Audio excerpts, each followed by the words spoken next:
My guest today on Crested Butte is Home is Bart Laemmel, and Bart is a guy who is self-described as a forensic carpenter, and that means that he likes to get nasty. He likes to get down there in the crawl space and find the moisture and find the mold and find out why that house is so drafty. So he gets into the nasty stuff and he makes it better.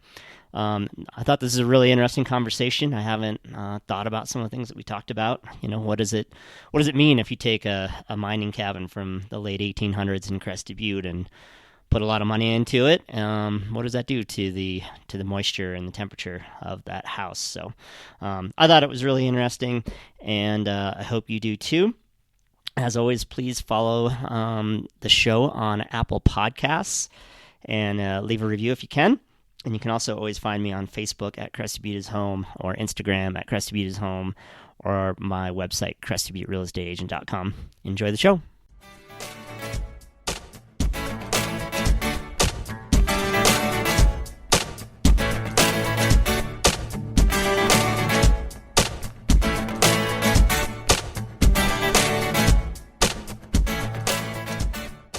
Okay, today we have Bart Laemmel, and Bart, tell us a little bit about yourself and where you're from and just you in general. All right. Well, I grew up in just outside New York City, about 30 miles up the Hudson from the city. Mm-hmm. And it was a great place to grow up and a better place to leave. And it was I couldn't get out of there fast enough and moved to Colorado. I moved here in 1988 to go to college at Western State. Wow. And I did graduate as well from Western. How'd you find Western? I actually kind of lucked out. Our principals, our vice principal of our school, his son ended up coming to Western, and he was about 3 years older than me. Uh-huh. And basically when I was back in New York, I ski raced, and really from sixth grade on, I came out here in sixth grade, and I was like, that's it, I'm moving to Colorado. Like, that was it. You came to Crested Butte, actually, or not Crested Butte, Aspen, and Denver, and just Colorado in general. And I was like, that's it. Like, that's where I'm moving. So, like, from sixth grade on, that was it. And then being a ski racer and all that. So, started looking into colleges out here, and, it was, my parents were like, yeah, you're going to college, Right. That wasn't really a choice. And so I was like, okay, well, if I'm going to college, then I'm going to, I'm going to go to Colorado, and I applied to like everywhere under the sun out here. Yeah. And then I came out to visit, and that's a whole nother situation when you're like you're in Greeley. Right. You're like, what? Like, this isn't Colorado. Yeah, you're like, this is Colorado? I was like, what are you talking about? And then going to like Boulder, and just, the size of Boulder. I was in a smaller high school.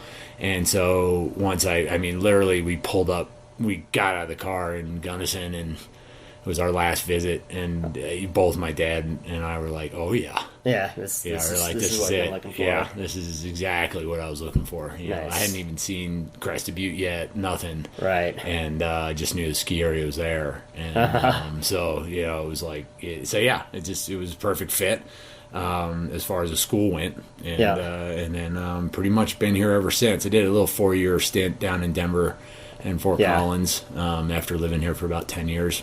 Yeah, and I'd sold snowboard shop at that time and to my partners, and I was like, all right, I got to experience something else for a little bit. Yeah. But once the little my daughter got to a point where we were like, yeah, we got to get her into school. She wasn't going to school in North Denver. Right. So, we moved back here. Yeah. So that was like January of 2005.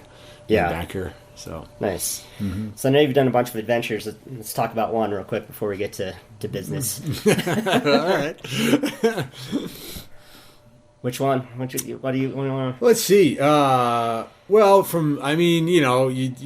guess we were just talking about this off air, before, we've done, you kind of come out here and into this big world. Yeah. I was 17 years old when I started college. So, right. It's like let loose on the world. And at that time in the late 80s, this valley was still pretty. It was still pretty feral, Yeah. I mean, there was you could get away with a lot. It's a little more raw. Yeah, it was a little more raw, a little more like out there, and we did, we pushed some envelopes. Yeah. As, in our personal little worlds, and especially at that age. I mean, literally my first weekend at school, there's some cliffs you can see from Gunnison to west called Palisade Cliffs. Sure. And we were like, dude, we want to go hike over there. Right? No idea what we're getting ourselves into, right? We're like, yeah, we're gonna go hike over there. So we drive until we hit a river. Yeah. We drive probably on some rancher's property. Right, totally illegally. And we hike across the river, and start hiking around up on the cliffs. Right. And we hike up, we hike around, we get up top, and one of our friends, friend at the time, I didn't know the kid for 3 days. Right. This big football player dude.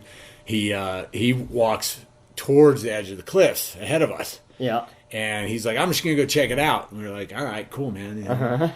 So we're sitting up there, and we were like, let's roll. Let's get out of here. So we yell, Dan, we're heading out. And we thought we heard him say, oh, okay, and we hike around. And when you hike around those cliffs, you see down through this valley in the middle. Yeah. And Dan was laying on the ground at the base of the cliffs. And I don't think I've covered that much vertical in my whole life. Yeah. Skiing or anything. Mountain biking that fast. Yeah. I was the first one to get to him. And compound fractures of both legs, sage sticking out of them, everything. Geez. So that was my introduction.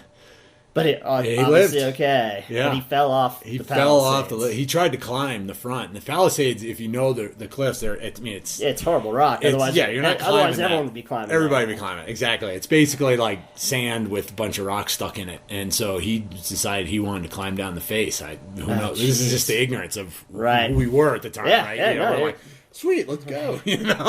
College freshman, anywhere really. But and he basically and he lived. I never saw a kid again, but I heard through the grapevine. He lived, and it's kind of messed up, and physically a little bit, but obviously he wasn't playing football anymore, and never saw him back at school. But that was wow. So that's kind of that's crazy stuff. Kind of the introduction to our.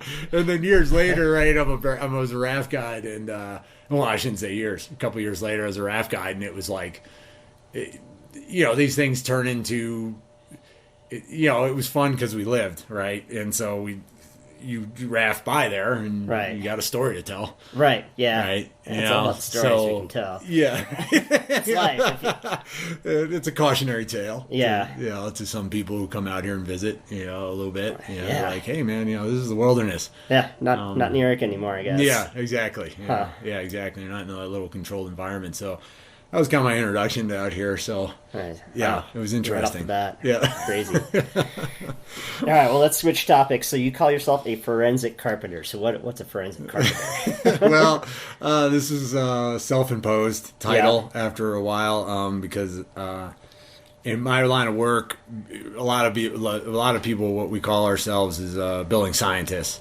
And I didn't feel like I didn't really fit that completely because I'm not as much of a data information geek as far as that. Everything to me is very tactile in my world. I was an art major in college, and so everything's very visual, tactile, and in my hands. And so over the years, from remodeling buildings and then doing, becoming an investigator of buildings, an energy auditor, involved with green building programs, things like that, and getting involved with the building science community. Basically worked myself into this kind of this expert in building failure. And so the call I never get is, hey Bart, I got this great house. It's comfortable all the time. Does utility bills are low. It's got great indoor air quality. Hey, you want to come check it out? I just don't get that call. I mean, I get the call because hey, it's messed up. Please come find out why it's messed up. And when you say messed up, it's what are some of the... Oh, man. I mean, mainly we get called out. Mainly it's either a structural or a moisture issue. Yeah. Indoor air quality issues due to moisture issues. So, you might have mold issues, rot. Yeah. We have huge energy issues in homes. People are like, hey, I just got a $600, gas bill or electric bill, and I can't afford that. Yeah, it's crazy. It's not sustainable, right? And so we get called out to figure out those things. Now, I never get the call. Nobody ever calls me in the middle of the night and says, "Hey, my house is leaking air." Right. It's not an emergency, but it's not an emergency, But they kind of know something's up. I mean, most of the time I get the call because there's water running in the house somewhere. Yeah. That's the typical, the canary, you might say, in the coal mine. Right. Right. So yeah, just anything from. And they're all related, right? I mean, building as a system is really what we produce in. What's up, Pretty Tat? That's what we try to produce, is a building as a system. So if we have, you come out to fix a crawl space. Like if I fix your crawl space up, I'm taking care of a moisture issue, right? Taking care of an energy issue, taking care of an indoor air quality issue. Right, comfort issue, because I'm going to make your floors warmer. Right. So it's like I'm dealing with all those things. That's a system, right? So building as a system. How do we make it better overall? Yeah. So how'd you get into this? I assume you just started on a crew somewhere as the grunt, moving lumber around, and now you're kind of... Yeah, I started years ago. I started in 1991. Is when I started working for a local guy here.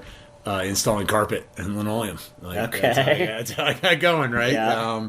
And he basically hired me because I'm 6'3" and 190 pounds and can carry a lot of carpet. There you go. So he's like, "You'll do." Right. If you got a weak mind and a strong back, I can teach you how to put in carpet. Exactly. So that's where I got started. But then I started building. I was a carpenter for years, and building homes, remodeling homes. The remodeling part was what really got me interested in like the building failure and trying to understand houses better, because it didn't matter. It seemed like no matter what age of house. I mean, I grew up in a 250-year-old colonial in New York, so I kind of understood the whole fact that things break right over time, right? And like our house still has the same front door from when it was built. Wow. So, awesome. Think about that, right? So, so I understand that there's a longevity to things, but it seemed to me like I'm running into the same issues no matter whether it's a house, 100 years old, 50 years old, 20 years old, 10 years old.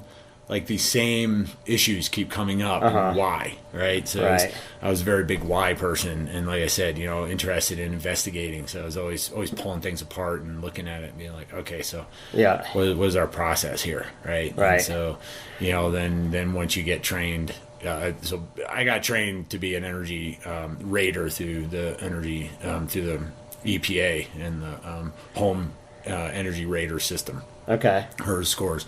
And that kind of got me started on the building science part of it and the laws of thermodynamics and how they apply to, you know how it is. You're in high school, right? You're learning about all this scientific stuff. You're like, when am I ever going to use this, right? Now you do. Yeah, my whole life is the laws of thermodynamics. Awesome. Where are you? Where are you learning this stuff? Like, are you going to classes in Denver, or online classes, or just self-taught? What? Yeah, I mean, a little bit of it's self-taught. I mean, once you understand the principles of kind of like what you're trying to look at, then you start applying that to like everything in your world, right? And but yeah, no, I've got, I mean, you can get certification processes through just about everywhere you go, right? You know, and I always ask people, it's like, what another certification means? Nothing. Right. And some letters. It's just some letters, man, because, like the Building Performance Institute, certified through them for building analyst, like I mentioned, HERS Rater, Energy Star stuff, mold certs, investigation and worker lead, lead accredited professional.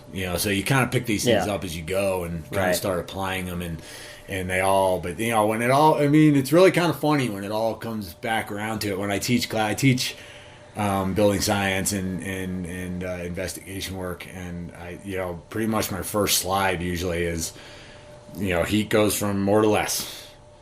Moisture goes from more to less. Right. Air goes from more high pressure to low pressure. Right.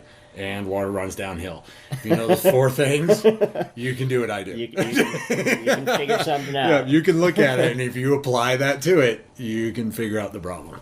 Typically, So gravity works. So there you go. It's just that simple. 4 rules. Yep.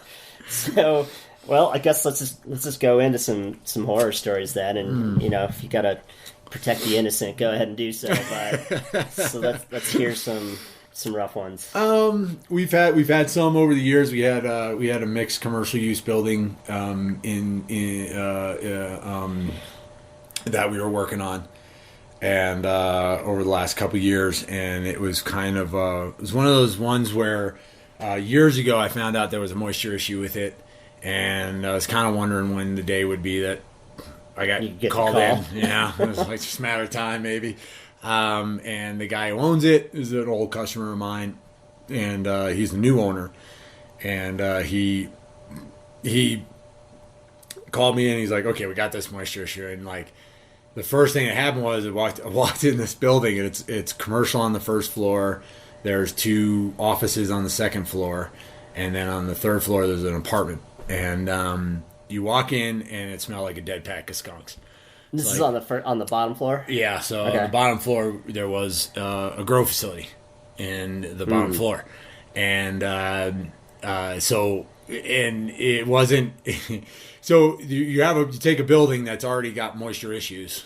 And you just historic added moisture issues. A boatload of. And now we've just added a whole nother thing. And then it was funny because I'm standing there with the guys who were growing, and we're looking at the grow room, and I told them, I was like, you got to ventilate the room, big right? time. And he goes, it is ventilated, and and we kind of go back and forth. No, it isn't. Yes, it is. It's kind of like Looney Tunes. Would he have like a bathroom fan? And so so he goes. There's a makeup air on this wall, and the air blows out on this wall. Right. And this is all within the commercial space. Yeah. So nothing goes in or outside. Okay. Right. So this is all. So it's basically like if you had your bath fan ventilated to your living room. Okay. Okay, so let's put it that way, right? Yeah. So you're taking a shower and you're pumping that warm, moist air out of the bathroom into your living room. Somewhere, yeah. So it's really you're not ventilating the building. It's like a recirculating fan over your stove. It doesn't really do anything. And with as much as it smells inside the building, you know why they're not ventilating the outside. Right. Because the neighbors are going to be like, what in God's name? Because then they're going to have to put, carbon filters on and, all that stuff. And they just want to spend the money, right? Sure. So you got a room. So you take a building that's got historical moisture issues, and now you've added this to it. So it just pushed it right over the top. Yeah. And then once, so you investigate these things, and this isn't the first place I've run into this on, right? I mean, we run into this all the time, and it's not just grow rooms. It's, it's just the way people utilize a building. Right. We've been expert witnesses on a house that got sold. The original owners utilized the house for 5 years. No issues. Yeah. The original builders, and they built it, owned it, all that stuff. The new owners come in, and all of a sudden they've got moisture drainback issues from condensation in the roof system. Mm-hmm. And they're gonna now go after the original builder because they didn't disclose it. Sure. Right. And so, but it came down to the fact that there was not a wood stove, but a gas stove in the house. Uh-huh. The original people never used it. Oh, wow. They never turned it on. And that pumped the next person loved using it. Yeah. And that just completely changed the thermal dynamic of that room. So it changed the heated airflow, the convective loop of warm, moist air. Huh. Right? And then, it sucked more moisture out of the crawl space, which did not have a proper vapor barrier, which is not unusual, especially if you don't. We make a pretty good living putting them in. And that introduced more moisture into the roof system. Bad winter, drain back. right? So it's condensating on the bottom side of the metal. Exactly, on the bottom side of the roof deck, and then draining back, will come sink. So, I mean, the unfortunate part about that project was, and this is one of many that's happened, is that I typically get called in when the first repair doesn't work, because obviously the roof's leaking. Right. Who are you going to call? Roofer, right? But the roofer comes in and he says, yeah, you need a roof, because, when you walk around with a hammer, everything looks like a nail. Right. So if you're a roofer, that's what you do, right? Yeah. So we got to redo the roof. So they did redo the roof, and they did spray foam the roof. They took off the whole roof. Oh, wow. Took off the whole deck, spray foamed, and then put it all back together. But that still wasn't going to fix Next it. winter, again, thing. we had the same problem. Because around the can lights, they left huge gaps around the can lights. And so the can light, there was a big 2x2 area that was just a little bit insulation again. Yeah. All right, just fiberglass. Sure. And a big airflow up through that. Yeah. And so now they had drain back again at the can lights. Oh, so wow. nobody went into the crawl space and went, hey, it's coming. maybe we should put a vape barrier down. It's actually coming from here. It's actually being sucked from below. It's sucked out of the soil. Wow, that's crazy. So that's crazy. So we run into those. It's that building as a system connecting point A to point B. Yeah. Right. And doing stuff, and the unfortunate or fortunate part of like buildings like this other commercial, like another commercial building we did over in another mountain town. I mean, I've never had a building. It was like a late night infomercial. Like it just, but wait, there's more. Like every time you turned around, you were like, you took a board off and you went, oh wow.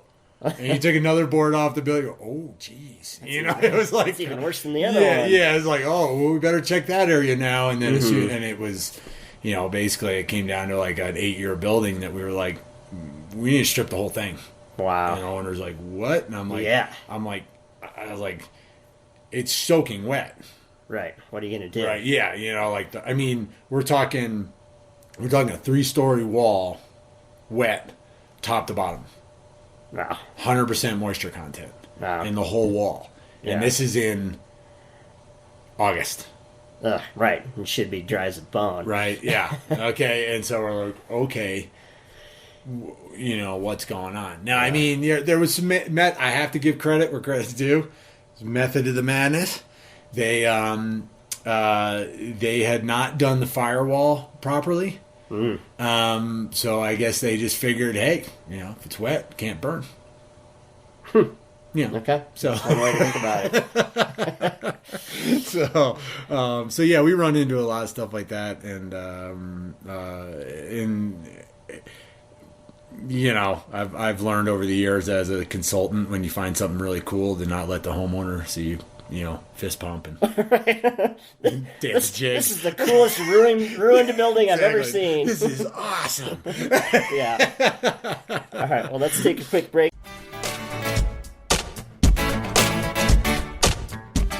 For this show's Crested Butte Real Estate Minute, I thought it would probably be appropriate to talk about home inspections.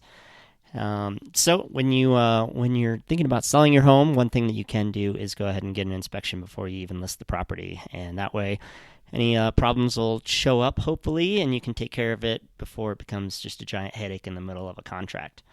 So that's something you might want to consider. And then for the buyers, one thing to keep in mind is what's included in an inspection. For instance, radon typically will not be an inspection item unless you ask for it. So these are all things to think about if you are buying or selling a home in Crested Butte or Gunnison or anywhere for that matter. My name is Frank Kinsella. My website is crestedbutterealestateagent.com. You can find my contact info there, and I am always happy to talk about anything that you would like to talk about with real estate in the Crested Butte and Gunnison area. Back to the show.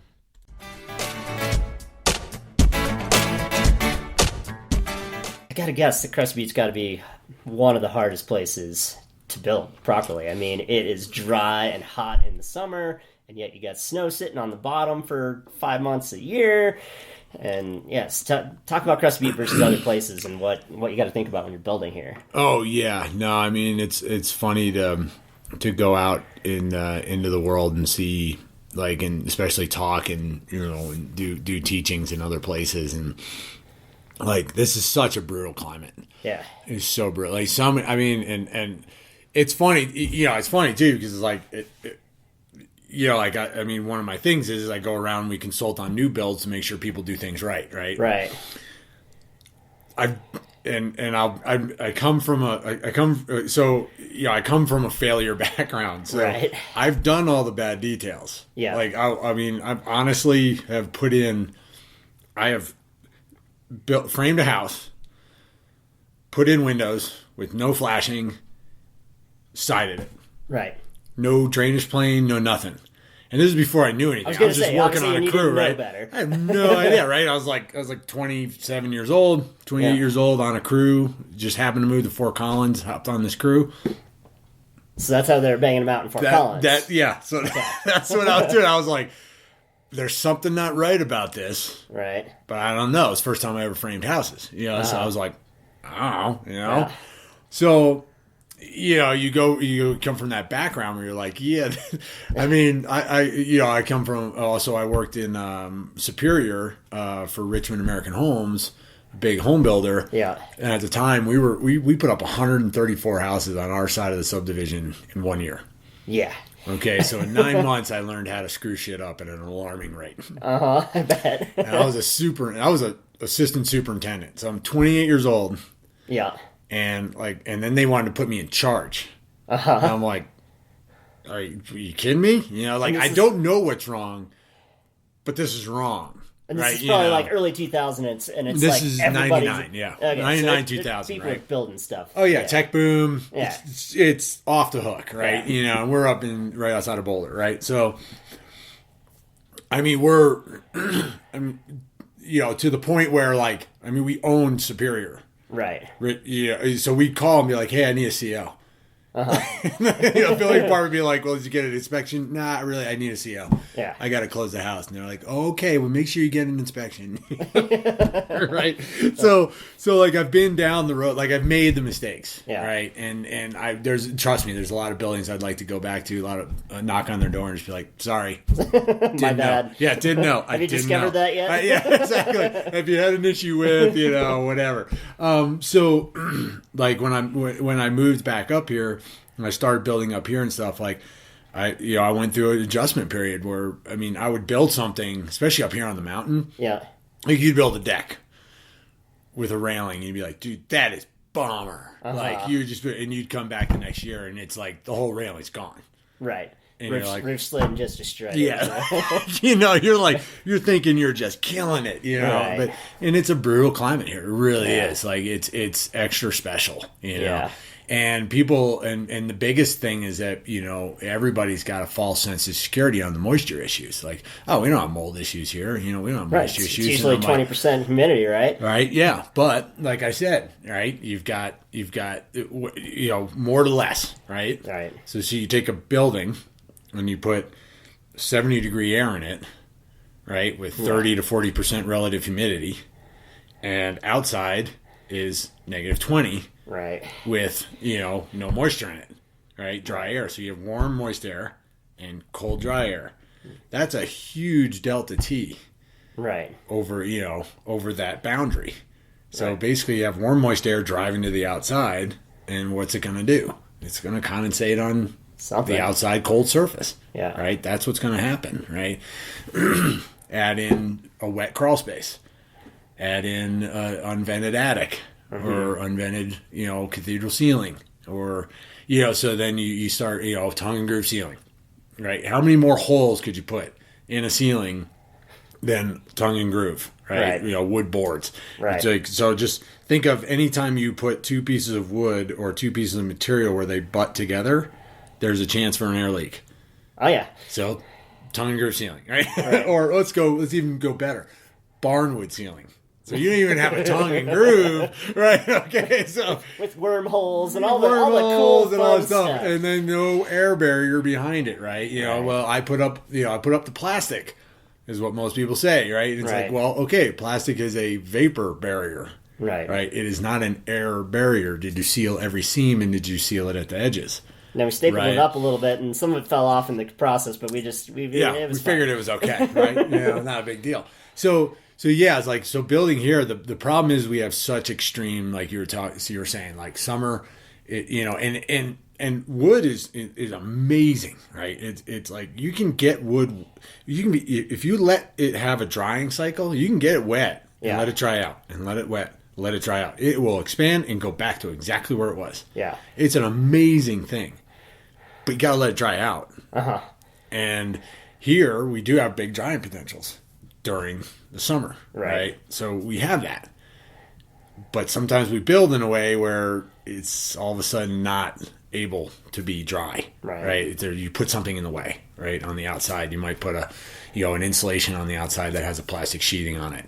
Yeah. Right? That's a vapor barrier on the outside. So now we've cut off that vapor potential, that vapor drying potential to the outside.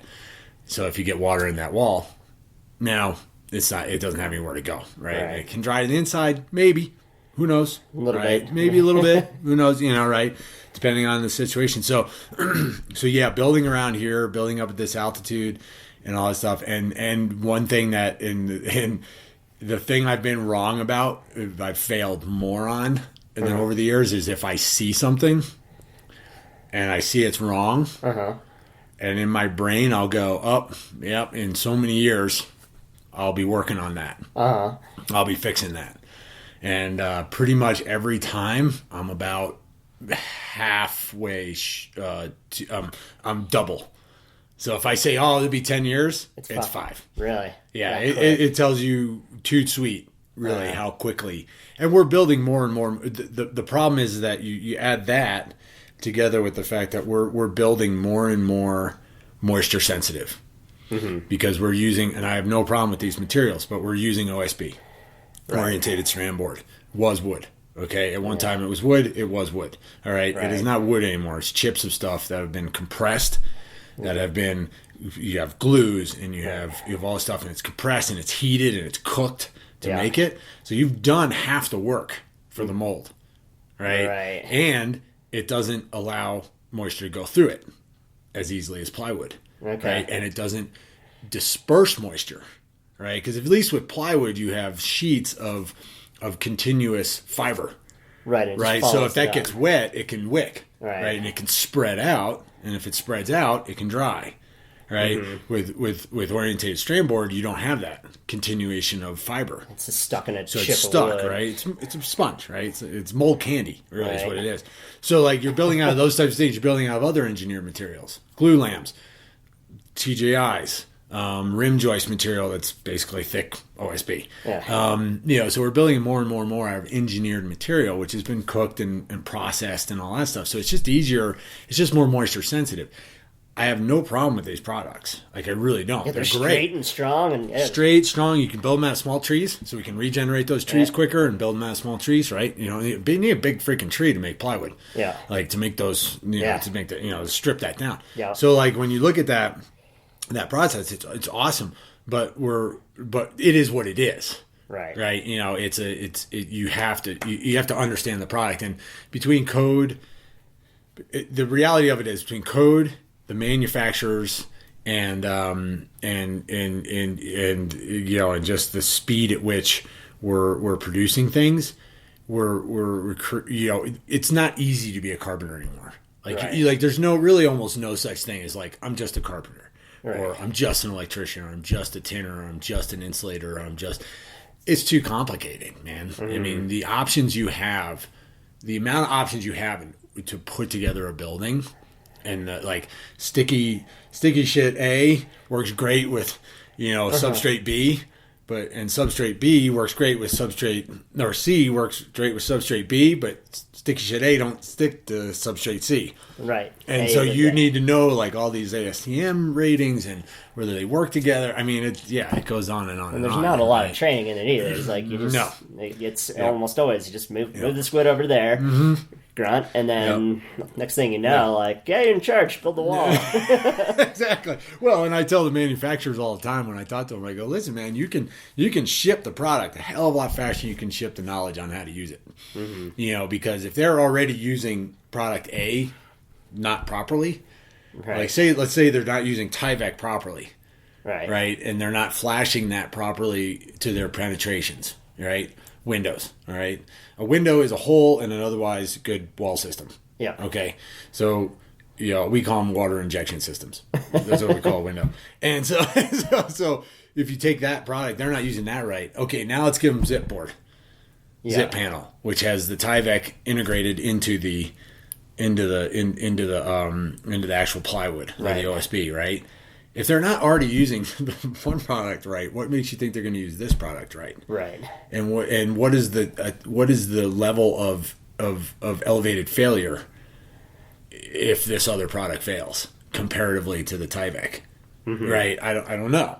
Right. But you know what I'm saying. So the education on how, and especially up here, like I said, up here it happens fast. Like when something fails, it fails right away. Typically it doesn't take a long time. The ones that take a long time are the ones that were built. The ones that we really see now that were built long ago because they were built out of real material. Right, they were built out of real wood. Yeah. Or you had lath and plaster, right? Concrete, is awesome stuff. Or you built, and there was so much air leaking through the thing, right? Just dries it right out. Yeah, we were drying all year long because you had to turn on the thermostat or run a wood stove or a coal stove, right? So you're just drying, you're just freeze drying, right? The house at that point, right? And that's just to stay comfortable, right? Yeah. So it didn't matter that there wasn't a vapor barrier in the crawl space, right? Right. Now take that same building, drill a bunch of holes in it, inject a bunch of cellulose into the walls. Right. Fix it all up. Right? So you've changed, so you're fixing it up, right? But now you've said, okay, great.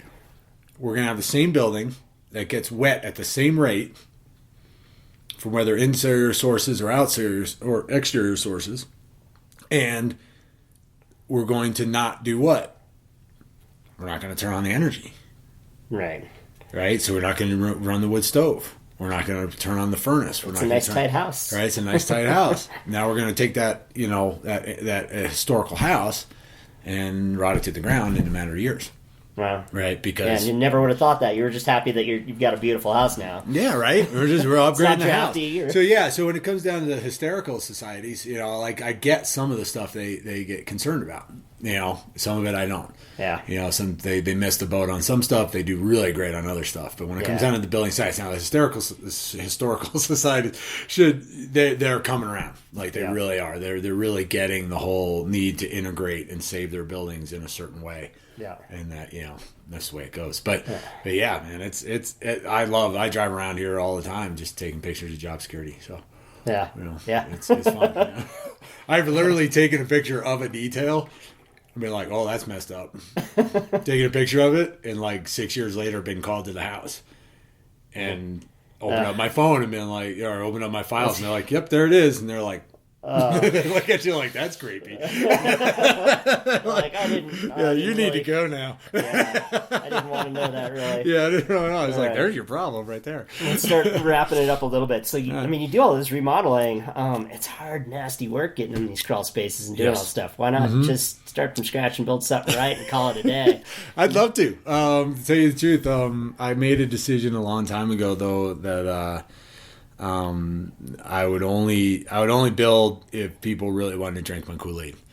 So it would really take somebody who wanted to build. Basically, I would guess right now if I had to put a standard on it, it would be a passive house standard.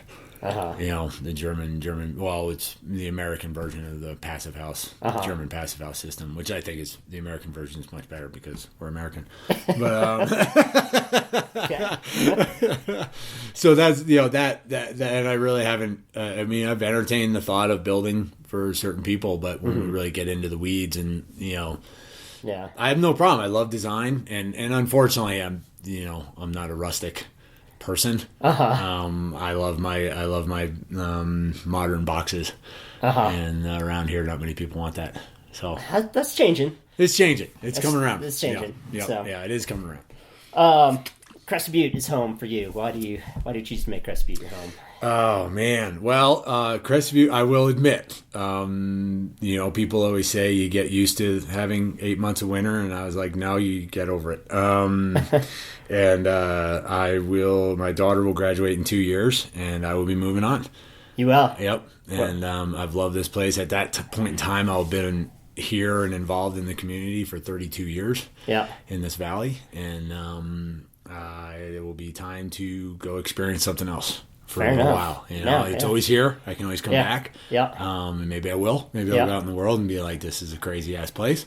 I'm coming back. Back to the bubble. Yeah, back to the bubble, back to the Shire, and you know, but it's going to be time to move on. So I've already told my daughter, I was like, day of graduation, truck or the motorcycle or whatever I'm driving's packed, and I'll hug you.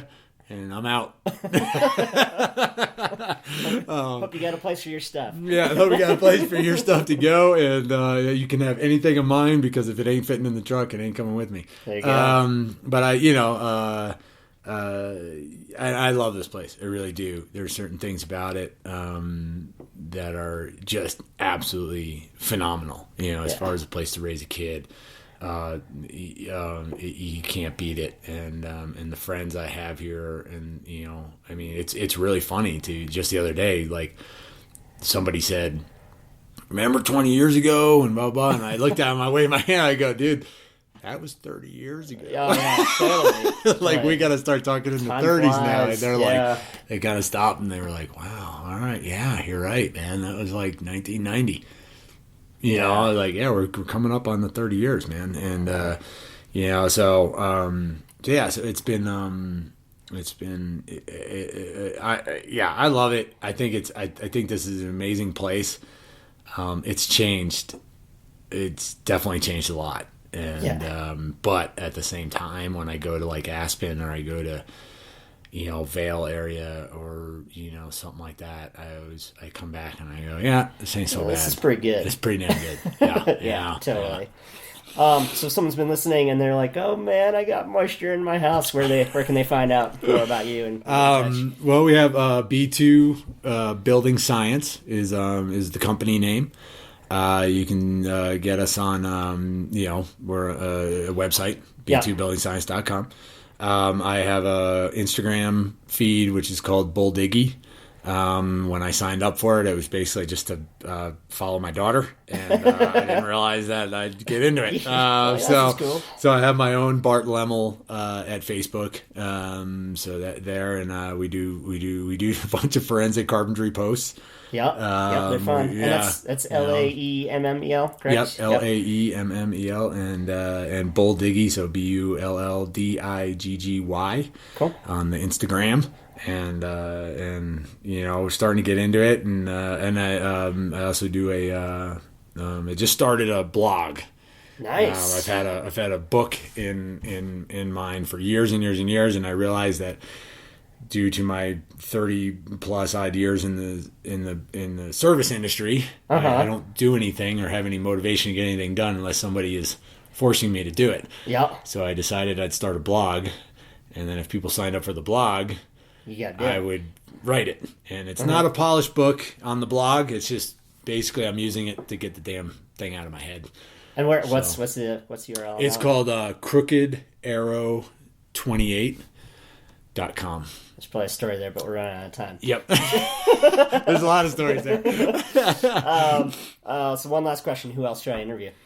Oh, man. Let's see. Who else should you interview? You know who always fascinates me? Brian Holly. Yeah. Always fascinates me. How so? Well, I think he's one of the builders. Like if I was going to do it from a builder standpoint, there's a few guys that intrigue me, who want to know. They're always, they're busy, right? Cranking stuff out. But they always call. Because they always take the time to sit and go, oh, what about that? What about this? You know? And Brian's a busy dude. Yeah. And he's one of my neighbors. And I always see him with his kids. I always see him with his family. And I always, I think he's a good representation of like a younger guy building a company and wanting to do things right. Him, Ben Somrak, he's always, an interesting one because he grew up here and he's kind of has that background, who I always love to talk to is Gretchen down there at the Daily Dose. Oh. You know, Gretchen and Wazzy, Todd Wazinger. You know, I don't know. She's I can go in there and hang. I'll go in there and be like, I'm just getting a cup of coffee, and 2 hours later, yeah, we're still, we're just like doing a psychoanalysis, and it's like my little freaking, psychiatric area. Yeah, to go and get my buzz. Awesome. But, thanks for having me, man. No, thanks for talking. That was a good one. Appreciate it a bunch. Yeah, hopefully I didn't like jump all over the place and go memento style. No, it was perfect. Thanks. Excellent.